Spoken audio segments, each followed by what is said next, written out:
Judicial commission of Pakistan का बड़ा फैसला सामने आया है। इस्लामाबाद हाई कोर्ट के जस्टिस मोहसिन अख्तर कियानी, जस्टिस बाबर सत्तार और जस्टिस अमन रिफत के दूसरी अदालतों में तबादले की मंजूरी दे दी गई है। जस्टिस अरबाब मोहम्मद ताहिर और जस्टिस खादिम सुमरो के तबादले की सिफारिश वापस ले ली गई है। मजीद तफसीलात इस रिपोर्ट में।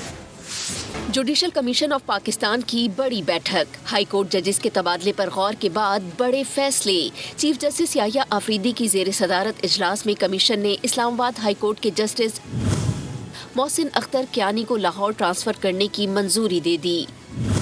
जस्टिस बाबर सत्तार का पेशावर हाई कोर्ट तबादला कर दिया, जबकि जस्टिस समन रफत इम्तियाज को सिंध हाई कोर्ट तबादले की मंजूरी दे दी। तबादलों का फैसला अक्सरियत से किया गया। तबादलों की तजावीज़ आईने पाकिस्तान के आर्टिकल 200 और आर्टिकल 175 के तहत जेरे बहस आई। मुतालिका हाई कोर्ट्स के चीफ जस्टिस साहिबान ने हर केस में बतौर रुकन शिरकत की। हर जज के तबादले पर अलहदा गौर किया गया। इजलास में इस्लामाबाद हाई कोर्ट के चीफ जस्टिस सरफराज डोगर ने जस्टिस अरबाब मोहम्मद ताहिर और जस्टिस खादिम सुमरो के तबादले की सिफारिश वापस ले ली।